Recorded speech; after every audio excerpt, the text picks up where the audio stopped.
తిరుపతి లడ్డు అపవిత్రత మీద ప్రశ్న చెప్పమంటారా?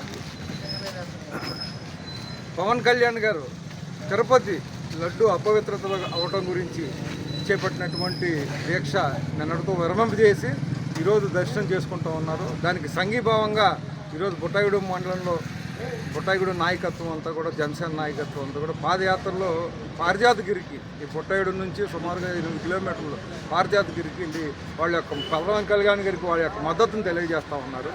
ఈరోజు ఎట్టి పరిస్థితుల్లో ఎవరైతే దోషులు ఉన్నారో ఈ లడ్డు నెయ్యి విషయంలో కానీ, వాటిలో కానీ, ఆ క్వాలిటీ విషయంలో కానీ వాళ్ళందరినీ కూడా శిక్షించాలని ఈ సందర్భంగా మేము కోరుకుంటా ఉన్నాం.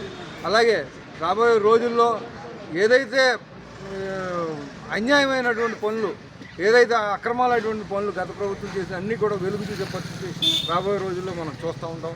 ఇదే సందర్భంగా జనసేన ఎప్పుడు కూడా ప్రజల పక్షాన్ని నిలబడుతున్న సందర్భంగా తెలియజేస్తే సెలవు.